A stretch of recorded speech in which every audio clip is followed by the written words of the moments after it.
Welcome to Behind the Beauty, the North Texas Plastic Surgery Podcast. I'm your host, Dr. Sacha Obaid. This is Season 1, Episode 8, and today we're talking about facial fillers. I am joined today by a very special guest, Kori Nelson, who is a unbelievable nurse injector. For those of you who are unfamiliar with Kori, first of all, you have to check out her Instagram, which is at Kori_aesthetic NP. Perfect. At Kori_aesthetic NP. Kori is a nurse practitioner who has been injecting for years. She is a trainer for the Galderma family of products. That means she actually travels around the country teaching physicians, nurse injectors, etc., plastic surgeons, how to inject Dysport, Restylane, which is one of the fillers we'll be talking about today, and Sculptra, another fantastic filler that we'll be talking about today. Kori, you've been injecting with us here at North Texas Plastic Surgery now for close to a year. We have seen some absolutely amazing results. And so I'll welcome Kori to the show. Thank you for joining us. Thank you for having me. Yes. Yeah. So I know this is a topic very near and dear to your heart. Yes, it is. Facial filler injection. Mm-hmm. And I always get nervous when I'm in front of Kori because I want to make sure that I get my time to figure out what I need injected. And we'll get to that in a little bit on the show. Kori, for those that, or maybe novices to the facial injectable world, tell me a little bit about what a facial filler is, why someone might want it, etc. Okay.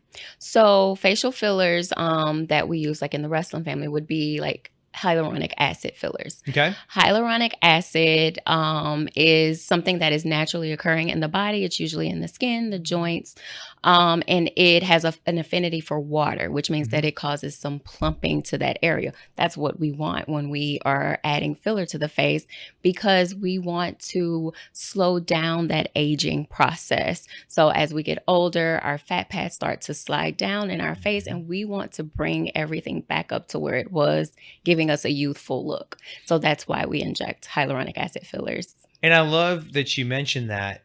Hyaluronic acid or HA fillers, and these fillers have a lot of trade names. So that's the generic name, hyaluronic acid. But the HA fillers go by names that you probably have heard of, things like Restylane, Juvederm, Voluma, Volbella, etc. Right. And there are some other smaller ones, but those are the ones you'll hear most often in the aesthetic world. HA fillers are actually naturally occurring compounds in the body. So for people who are what I would like to call the uninitiated to this field, there's some concern that, if I have filler injected, my face is going to be full of some sort of synthetic material. I'm going to be very plastic in appearance. But the reality is this is a naturally occurring compound in the body. You don't have to worry that your body's going to reject it or you're going to have some sort of weird allergic reaction to it. It's really, really safe. And when done properly in the hands of someone like Kori, a true master injector, then it can look very, very natural. And so I think probably the best thing for our listeners today would be for us to kind of break down, just from top to bottom, some areas in the face that can benefit from filler. And so one of the ones that I think not a lot of people are familiar with, kind of starting at the top, is temporal fillers. And so, Kori, tell me a little bit about what is a temporal filler, why I might want it, etc. So temple filler is, again, it's hyaluronic acid. We place it in the temporal region of the face. And the reason that that is done, Which is this hollow area right So- here that my glasses are covering up right through here. correct. Okay. So again, that is one of the areas that we do see aging. And so as this area gets hollow, we'll go in and just add just a little filler. So you don't want to overfill this area because you don't want any additional projection. So Right. we'll put a little. It adds volume to that area as well as giving you almost an eyebrow lift in that area. Yes. Because it is filling an area that has a deficit that has created some drooping in your brow. So filling the temporal area is going to help greatly with anti-aging or aging gracefully. There you go. And so for those of you who are listening and not seeing the visuals that we're talking about, what I want you to picture is your what I like to call tea and toast granny, who is really starting to lose that volume, and they can almost see the skeletal structures. And if you look just to the side of the eyes, they get a sort of hollowness or sunken in appearance right there. And that's obviously an extreme case, but for many women and men, they can lose that fat right to the side of the eye, right in the hairline there, very young, and it can cause them to look older than they are. This is an especially big problem for people who are very, very fit, because that is one of the first areas that we lose fat when we get really fit. And so that makes a really big difference. Now, kind of dropping down just a little bit lower, the tear trough. What's a tear trough? Why do I want anything injected in there, etc.? So your tear trough is the area below your eye, above the cheek, where your fat pad has started to slide down, creating a hollowing between that area. There are good candidates for that, and there are some not so great candidates for tear trough filler. That is the most important thing as an injector, to be able to recognize who's a good candidate for that filler. That's one of the most difficult ones to inject, despite popular belief. Sure. Yes. So what makes someone a good or a bad candidate for that? So someone who's not a great candidate for under eye filler would be someone who has extreme puffiness under their eye. If I add something that is going to create a plumping underneath the eye that is already puffy, they're just going to be more puffy. Right. So you're not going to want to do that. That would be someone that I would refer to you all. Yes. I'd rather them come and see one of our surgeons, because I don't want to create something that is not going to be a desirable look for them. If you have a slight hollowing, that can sometimes create a little shadow underneath the eye. I can add a little bit of hyaluronic acid to that area. That will help with the shadowing, which you no longer look discolored underneath the eye, unless it's pigmentation, which is another thing. It's a whole other thing. Yep. Right. And it also is going to help with you having those lines, fine lines underneath your eye that also contribute to aging. I talk to a lot of my female clients, and I tell them all the time, the place that we age first is under our eye. Yes. Our under eyes and our neck show it a lot. Yes. So those are the areas that we have to make sure we don't neglect. I totally agree. So we do have some listeners who are science nerds like myself. And for those of you that are interested in the real science behind the aging in the orbital or eye area, here's the deal.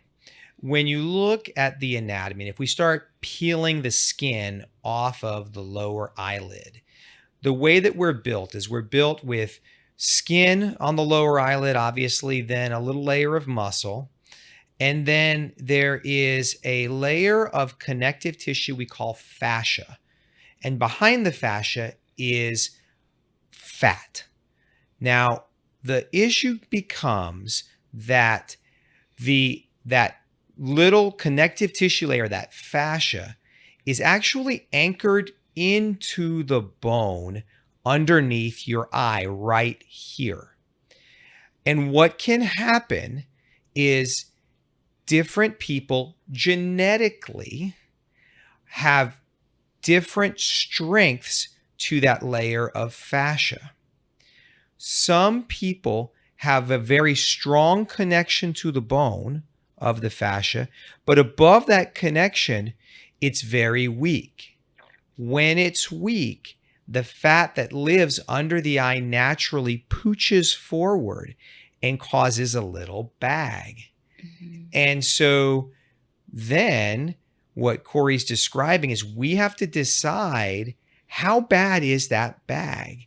Because if that bag is just a little tiny bit, then if we put some filler just on the other side of that fascia, we can actually smooth it out and you never notice that little bag. However, if it's really severe and we have a lot of fullness to that bag, then we actually want to intervene surgically to cut that fat out to smooth things out. Because as you mentioned, Kori, if we overfill that, then you just look really, really puffy. You take a lot of sagging underneath the eyes and make it worse. So that's actually very tricky. And there's also a lot to the artistry of where you inject it there. Can you tell me about that? So when you're injecting filler in an area that does not have a lot of tissue that the filler can adhere to or integrate into, then you want to make sure that you're pretty deep when you're injecting that filler. So when I'm injecting tear trough filler, I use a cannula, which is allowing me to lay that filler very flat and deep underneath that area that you just described, so that what we see when that area is filled is tissue rising versus HA filler underneath the skin. Yes, and that's critical, because if it's done too superficially, that HA filler can cause a little bit of discoloration underneath the skin.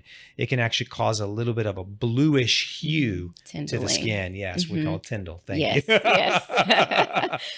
So that one's tricky. That's why I always, that is very that's tricky. A tricky filler to inject. Yes. And that's why seeing someone who's really slick at it like Kori is critical.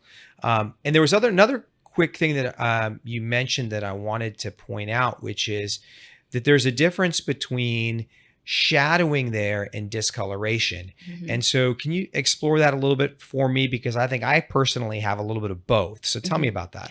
So when the discoloration is created because there's hollowing, then that's going to be improved when we inject filler, because that hollowing is no longer there. It's created a shadow, which looks and appears to be discoloration. If there's actually discoloration to the skin, so the outer layer of the dermis that you're seeing, then that's going to be a pigmentation issue. I can add filler that will help with the hollowing, but that is not going to take care of that pigmentation. So there are other treatments that we offer to help with that. And sometimes it takes a combination of treatments to help with the under eyes. I am a big proponent for under eye cream. So so what do you love under your eyes? So I like TNS under eye the TNS repair. serum? Yes. Okay, under eye repair. The under eye repair, because it has growth factors. Those growth factors are going to help with collagen regeneration and stimulation, and that's going to help with pigmentation. That's going to help with texture. That's going to help slow down that aging process that we've already discussed. There's also a service that we offer, which is PRF. So it's platelet rich fibrin. It is us drawing your blood, spinning your blood down. What's left over is plasma, which is rich in platelets, growth factors. When we inject those, that's going to help with building collagen. Again, it's an inflammatory process. So it's going to help your body heal itself. And that also helps with the discoloration underneath the eyes. So a lot of times when I talk to my patients about under eye treatments, it's more than just us talking about filler. It's them protecting their investment. So we can do a little filler. We may have to add a little bit of PRF, but under eye cream is a non-negotiable. And any of my patients, they know that. I love it. Yes. I love it. Yeah. We've talked about it on previous episodes of the podcast, but the PRF or PRP is it's a miracle worker. You know, so many of our male patients are used to hearing about PRP being injected into knees, shoulders, et cetera, of all of the professional athletes to help them recover from injury and surgery. We use the same thing in our hair and in scalp treatments to help with hair growth. And then also, like you said, rejuvenating the under eye area. It really is a miracle drug. And the best part about it, it's not actually a drug. It's you just purified and re-injected, Right. which is awesome. Mm-hmm. So, after we fill in my tear troughs, we got to talk about my cheekbones. So tell me a little bit about that's probably the thing that obviously people think about most. I think most of our listeners, when we talk about filler, they think about cheekbones and lips, right? Mm-hmm. So tell me about the cheekbones. Who do you inject? What do you inject, and why? Okay. So with cheeks, I probably do it opposite, even though we're going down that way. I Okay. would say cheeks first before tear troughs. Sure. Because a lot of times Yes. when you inject the lateral cheek, it gives you enough support to give you under eye support.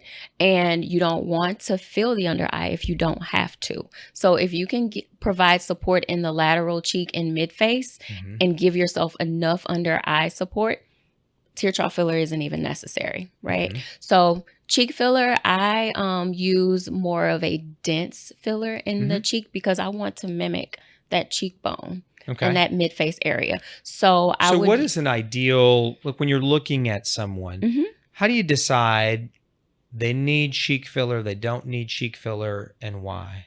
So someone who has lost that contour in their cheek. Okay. Females, specifically the contour. Males, more so, I would say mid-face.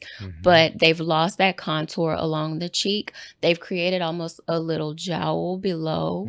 And they have a little separation in their cheek. I always, in deeper nasolabial folds, if I give them a little bit of cheek filler, that's going to help support all of those areas that I just mentioned, including the jawline.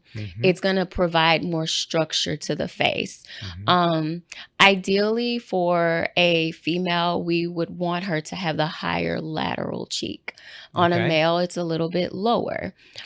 Mid-face, I am a little reserved in the mid-face because you don't want to overfill the mid-face and then they feel like they have that pillow face that is going around on social media. So lateral first to give just a little bit of contour and then add in some to the mid-face to help support those nasolabial folds, that under eye, helping with the jowl area and giving a little bit of lift to the jawline. So working your way down is going to help with you using less filler in the lower face. Yes. Yes. And, I think so many of our female listeners don't realize it, but they're already trying to accentuate their cheekbones with their makeup, right? We see so many of these makeup tutorials on TikTok, etc., where we're using lighter makeup over our cheekbones and then a little bit of darker makeup below to make it look like a shadow. Correct. Right? So that we look like we have these really big, pretty cheekbones. We can actually do that without makeup with this filler to really enhance that area, because the ideal, air quotes, ideal aesthetic look is for us to have that really strong full cheekbone and then a hollowness below. Correct. And so if you're someone like me who's not necessarily born with that and we have sort of a more round face, emphasizing that cheekbone with filler can really help. Yes. And then with aging, do you feel like people are losing volume up there? Yes, they do lose volume there. So as those fat pads begin to slide down, there is nothing left in the mid face that creates that jowl that I was discussing. And so as you're losing that volume in your cheek, we just want to give you that back to create more of a youthful look. Gotcha. In the cheek area. Yeah. And it also creates a slimming to the face it as does. well. Yes. A lot of people get very nervous when you say, I think we should add some cheek filler. Yes. So I have to show them in the mirror. I am not gonna overfill. I'm just gonna Mhm. create a little bit of a lift so that you look more defined and Right. The goal youthful. is not to look puffy or round, Hmm. but the goal is to create those lights and shadows that we find so interesting to look at and so attractive to look at. Right. And so yeah, I love it.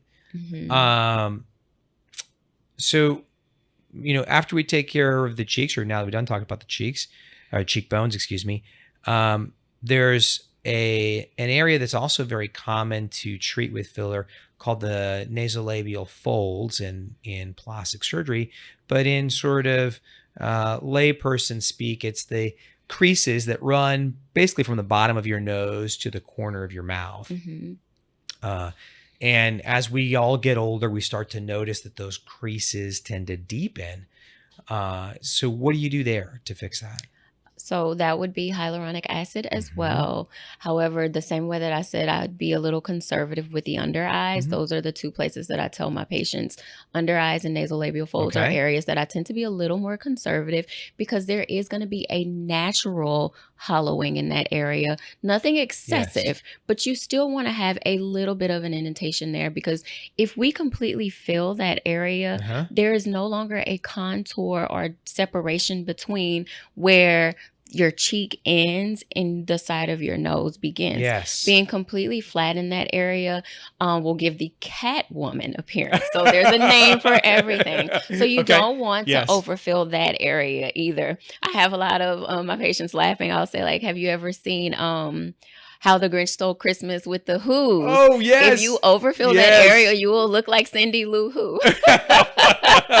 Okay. So we don't All want to do right. that. So I do a little bit of filler in that area. The piriform fossa, Hmm. which is the deepest area of the nasolabial fold at the Hmm. very top next to the nose.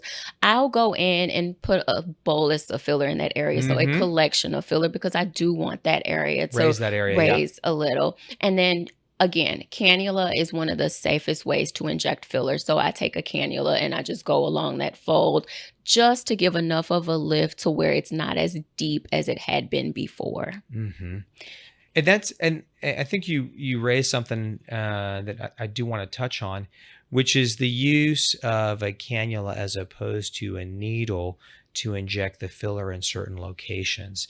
So for our patients that are unfamiliar with this, um, years ago when we first started injecting fillers, everything was done with a needle, and um, beyond just the scary thought of having a needle being poked into you, there's some real safety aspects to that, because the problem is that that sharp needle can poke things that we don't want it to poke, which then can cause the filler to go places we don't want it to go. Now, from a safety perspective, that we have a new technique, which is cannula injection. And so tell us a little bit about what a cannula is versus a needle, and how that works. So, a cannula is a hollowed needle that has a rounded point. So, the way that I describe it to my patients is like a ballpoint pen. Hmm. It has a rounded tip, and there's a hollowing that holds the filler or houses the filler. It allows the filler to be placed in a linear fashion where it's going to be flat and smooth versus Hmm. it creating a dome or projection. Hmm. And so, when we inject it, we do have to use a needle to create an Oh, to make insertion the hole. point. Yeah, right. And then you go in with the cannula and you can get through the tissue as long as you're in the correct plane. You Hmm. can glide through the tissue very easily and lay that filler where it needs to go.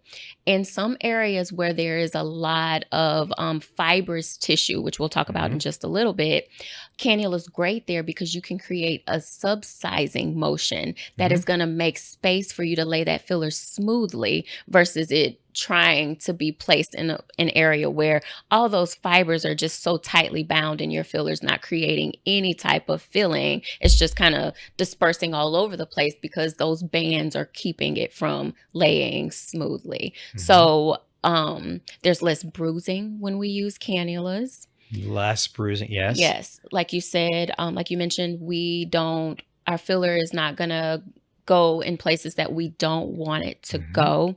I personally, after having injected both ways, because I learned injecting with needle only. Sure, and that's all I was trained on. Yeah. And so even just looking at my results from when I used to just use needle versus using cannula now, I feel like my patients look, I don't want to say more natural, but they look like themselves. They look refreshed.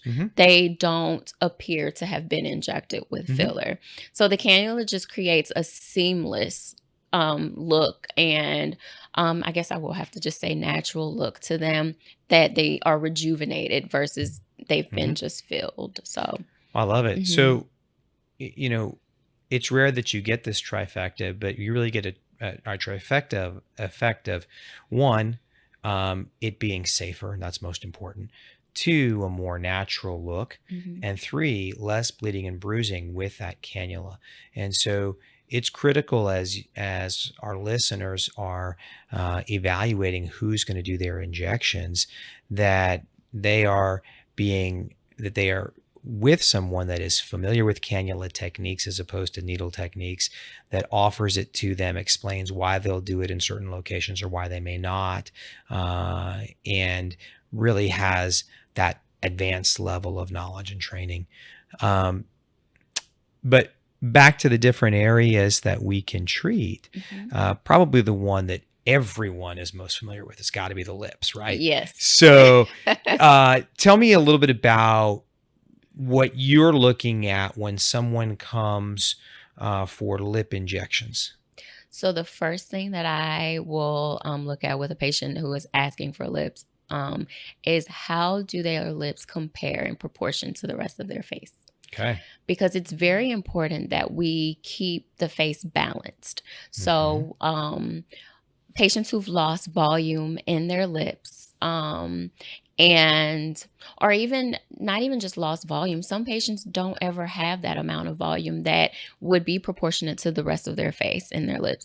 So smaller lips, loss of volume, are the biggest ones for lip filler. I'm very big on shape first, volume later. Yes. So when I'm doing filler on lips, I will create their shape first. They may not get the volume that they want that first time. We're making sure that we get the shape of the lip that they're looking for. To an extent. I can't completely change it, but I can enhance it. And then maybe 3 months down the road, we can add a little bit more volume to get them where they want to be volume-wise, but shape is most important. Yeah, I think not only is everyone familiar with lip injections above all else from a filler perspective, I think that's also the area where we've all seen the worst results. Yes. Right? Because as you mentioned, it's shape, then volume. And what happens, unfortunately, is there are many inexperienced injectors who really just sell you on the volume, and then you get the duck lips, the sausage lips, etc. And we want beautiful, natural, kissable lips, right? Correct. And so I think that's critical. One thing you did mention is you said, there's to an extent when we talked about changing the shape. Are there groups of people that you think are not great candidates for lip filler? Not necessarily. Okay. I don't think that anyone's going to be that they're not a great candidate. It's just about the amount of filler that we're adding and making sure you choose the most appropriate filler for them. There's so many different types of filler out there. And the lips are the ones that are kind of universal that can take most of those fillers.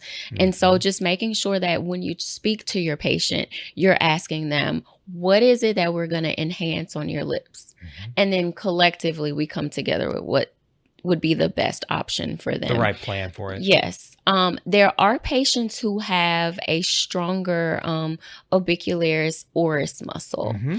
And so for those patients, sometimes I can create that E version of the lip with lip filler. Okay. Sometimes I can't. So then we have to go in with just a little bit of Botox in that muscle to create an E version so that Now tell me about doesn't that. Now invert. hang on. So you're talking my love language. You start talking anatomy. So orbicularis oris, what is that? What does it do? And then why would I treat it with Botox? Go ahead. Okay, so that is the muscle that is circumferencing the lips. So Okay. it is the muscle that you use to pucker, to drink through a straw, Yes. to whistle, Yes. all of those motions that are creating a pursing Yes. motion.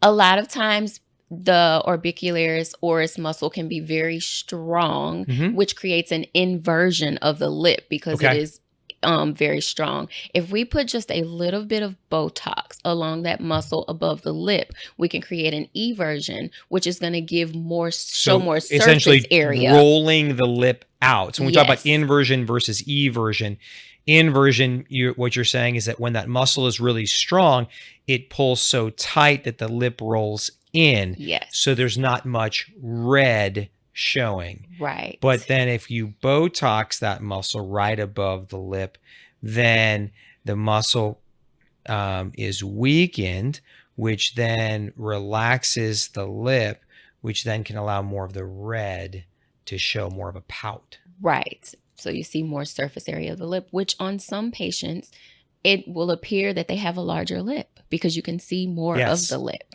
Yes. So a lot of times I will start with filling the lip first because it's going to create the eversion, but they haven't gotten more volume and the shape is still a little bit different because the Cupid's bow is a part of the lip that everyone wants to, most people want to accentuate. So I'll do a little bit of lip filler and I'll see them back in about a week to see if that muscle is still as strong as it was before and the lip has started to curl under.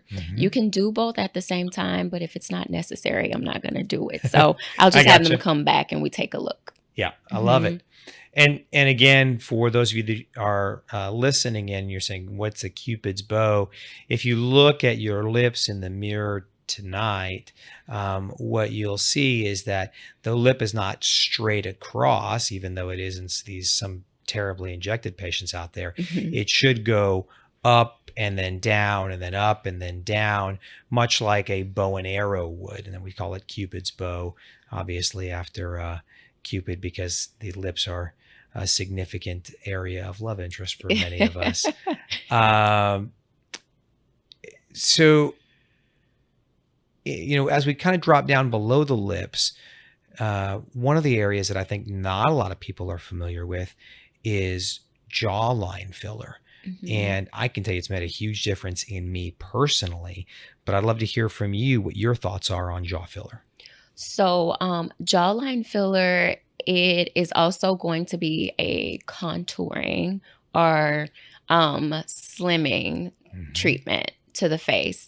When I do jawline filler on a female, I'm creating more of a rounded definition versus a square.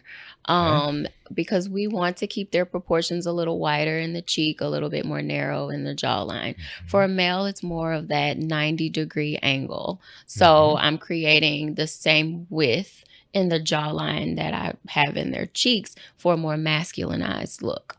I would say with my male population, jawline is probably one of the most popular fillers that I do. I love it. Yes.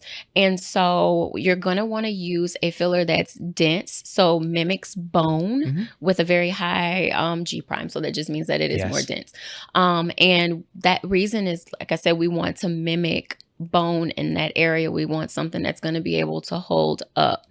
I probably do about the same amount of jawline filler in females that I do in males. However, males pick that one first. But for females, sometimes at the very end, like the Hershey's Kiss, we do just a tiny bit on that gonial angle back there so that it gives them a little bit more definition in the posterior portion of their face. Which, for the uninitiated, the gonial angle is going to be the angle at the very back of the jaw, where the jaw goes from basically straight across and then turns back up towards the ear.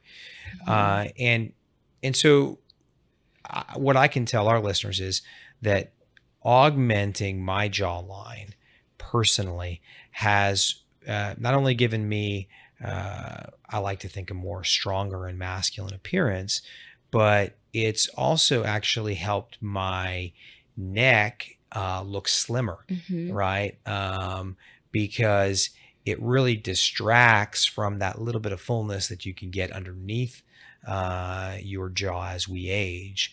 One of the things that I think really is a sign of youth is a really nice, strong jawline. And as you mentioned, we shape it a little bit differently, or Kori shapes it a little bit differently between men and women. Men emphasizing more that strong angle there, and then women creating a little bit more of a slope through Hmm. there.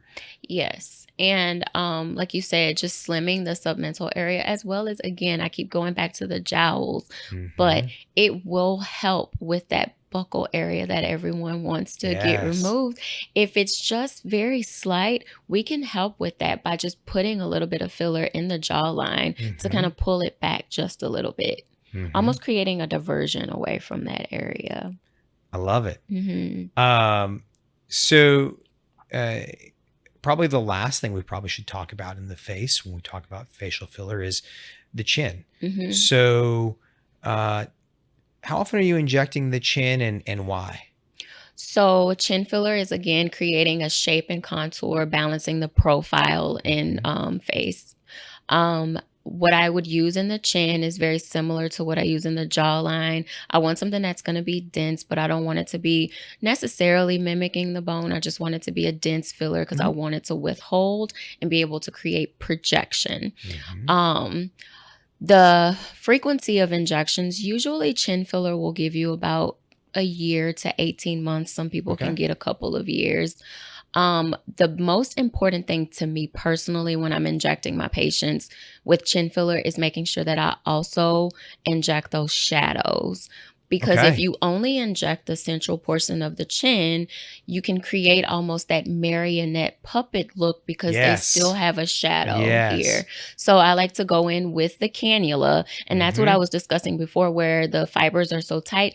That is a very fibrous area Mhm. where those shadows are created. And so with my cannula, I'm going in and subsizing that area before I lay that filler so that my filler lays smoothly and integrates well into the tissue. Because when you talk, I don't want you to be able to see that filler. I want it to Yes. integrate well. So Yes. I need to create that space or separation for my filler to lay. I love it. And so I think you raised a point which I probably oversimplified earlier, and I want to circle back to it. When we talk about working in that chin area, there's really two different problems that people come in for, right? Hmm. One is we want to augment the chin to give a more balanced profile. In other words, some people have a little bit of a weaker chin, and then that creates a less beautiful profile, whereas a stronger chin can really be attractive on the profile and can really balance the nose and the forehead, etc. Hmm. But there's a second aspect to the chin, which is just to the side of the central chin. Some of us have some tendency to create wrinkles or folds there. We call them mental folds. And Hmm. that's what you're talking about injecting with the cannula. So you want to talk about that just a little bit? Yes. So I go in, and this again is going to be depending on the filler that I choose. If it's a very dense filler that I'm just finishing off the chin with, then I'm going to inject it pretty deep because I don't want to see that dense filler close to the tissue, to the skin. Hmm. If it's something a little softer, like I'm finishing off a lip and I have a little filler left over, then I'll go in with something a little more superficial that's going to Hmm. integrate really well into the tissue and create more animation and move with the patients, as they speak and those things. So it doesn't look like they've been augmented. But I will take the cannula and, again, subsize that area, which is creating a separation for my filler to lay, and just just soften the area. I'm never, one thing I always tell patients is I'm never going to chase a line or a fold. I am just softening that area. As that filler begins to integrate, it'll get softer and softer and softer. It just takes time. It took a while for us to create those lines. Yes. So it takes a little while for us to get rid of them. Yes. So I just like to make sure I manage their expectations and know that it will get softer versus just, promising that it's going to completely go away, because we do, it takes time. Sometimes we have to have a year or so. Yeah. And ultimately at the end of the day, right?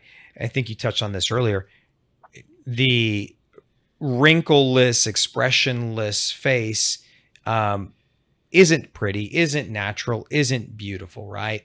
We want to have a little bit to show our human side, so we don't look like Cindy Lou. I love that analogy. Cindy Lou Who, excuse me. But we do want to grow old gracefully. And I think facial filler is a fantastic way to do that. And one of the great things about facial filler is that it's a easy thing to do. It's a procedure that you schedule an appointment with Kori for, go to work afterwards. I don't even have to take the day off, right? Correct.